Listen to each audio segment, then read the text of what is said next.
See this sketchbook? I bought this months ago.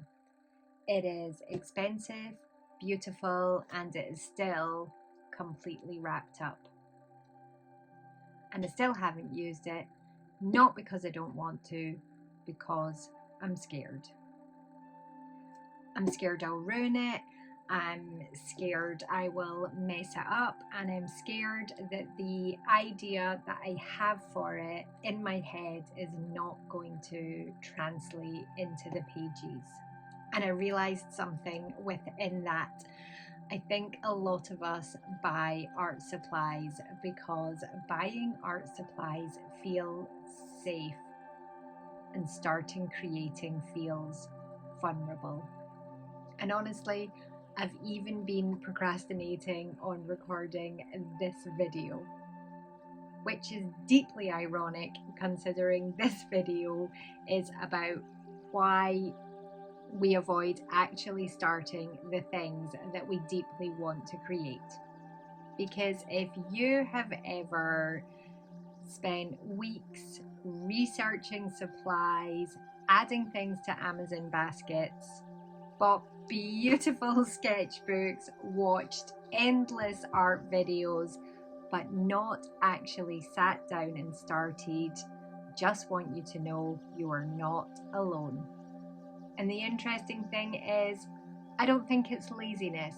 I think it is simply fear mixed with hope. So,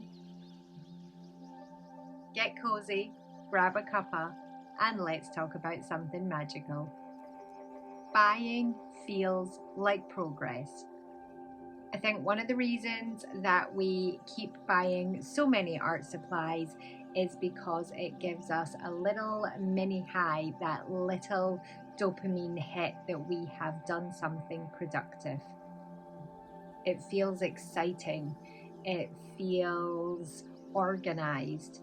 It feels like we are becoming that person that we hope to be, the kind of person who wants to paint. And honestly, researching supplies feels safe. Planning feels safe. Organizing feels safe.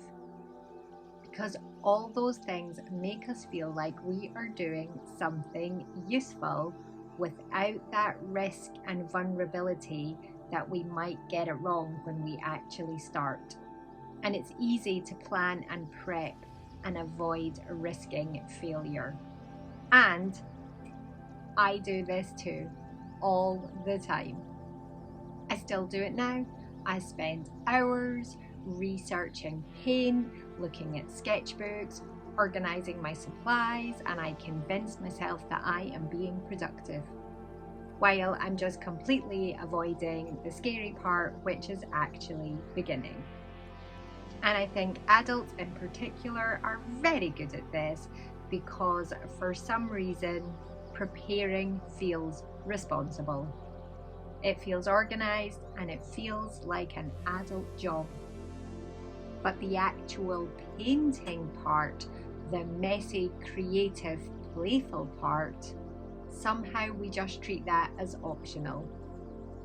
We encourage children to play, but not ourselves, and I find that really, really interesting. Because when children are overwhelmed, stressed, or spending too much time on screens, what do?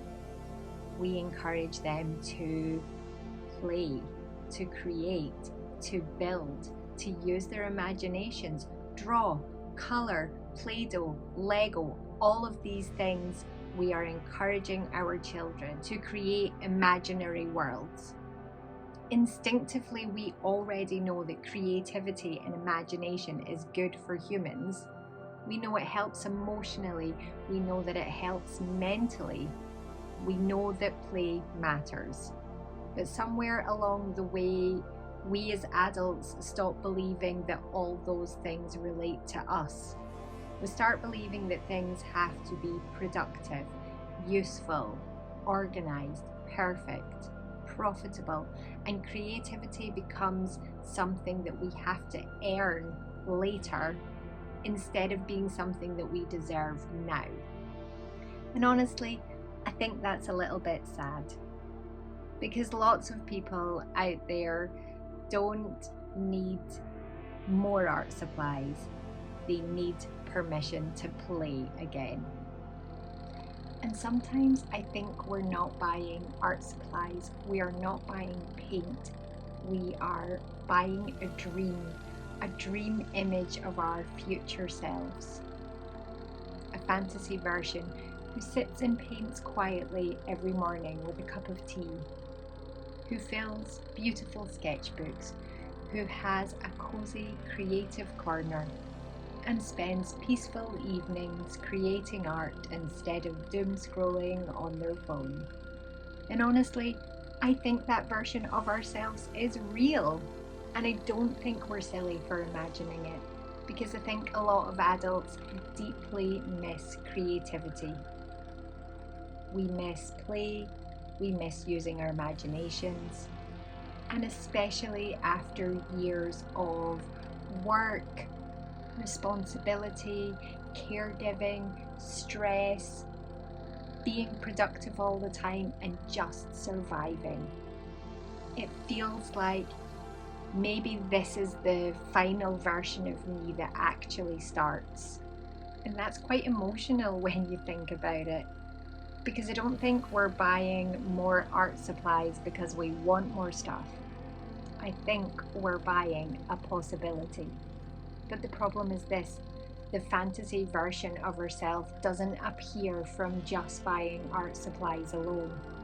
At some point, we have to sit down, open our sketchbooks, make a mess, and let ourselves be beginners again.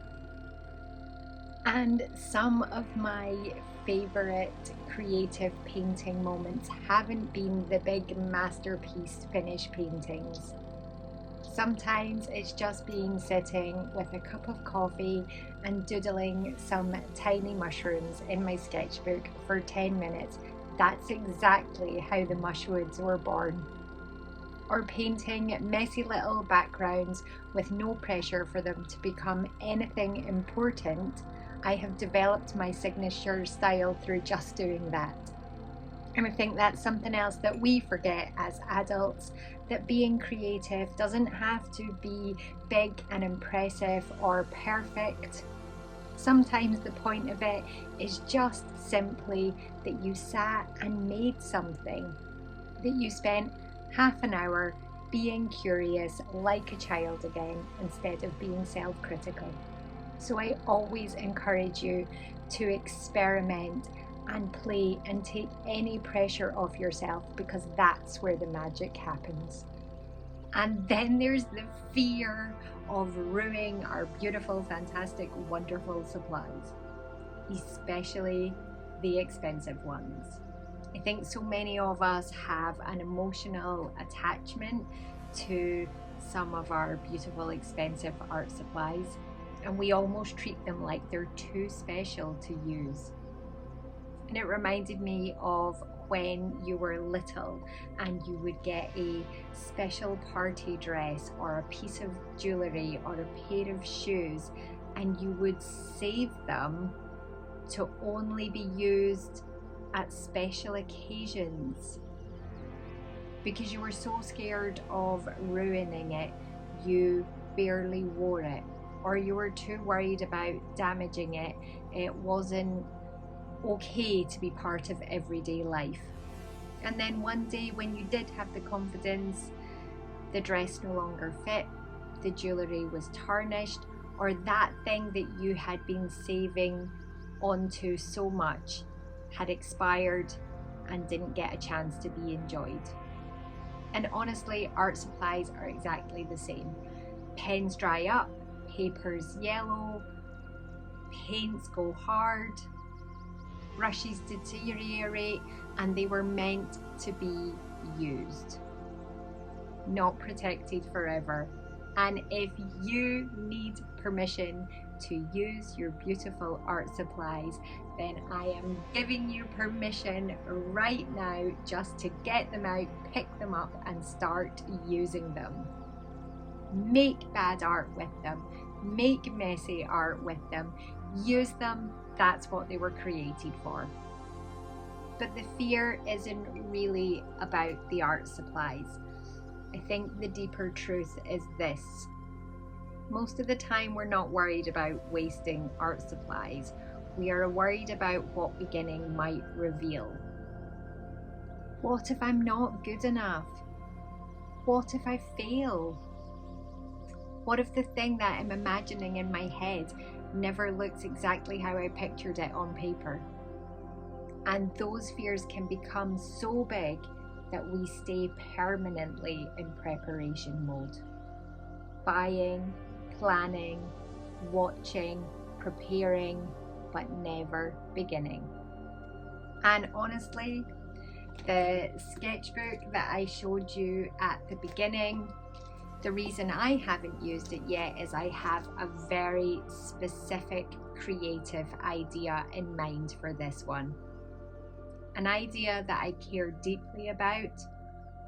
So I'm also deeply scared, genuinely scared that I'm not going to be good enough, that I'm going to mess it up, that I won't do it justice, and that it won't turn out how I imagine it in my head.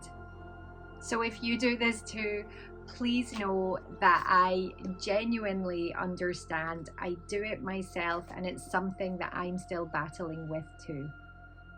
You do not need perfect art supplies to begin, but it can help if you buy slightly better quality supplies. Not the world's most expensive professional supplies, but if you can afford a good mid-range set, it's a really good place to start because you are not going to have all the frustrations that come with super cheap, aimed at complete beginner supplies. Because with really cheap supplies, you'll just end up fighting them instead of actually enjoying the painting. But equally, you do not need to spend hundreds and hundreds of pounds on supplies before you're allowed to begin. Find a mid-price range that suits your budget and just get started. Because confidence doesn't come before you get started, confidence comes once you take action.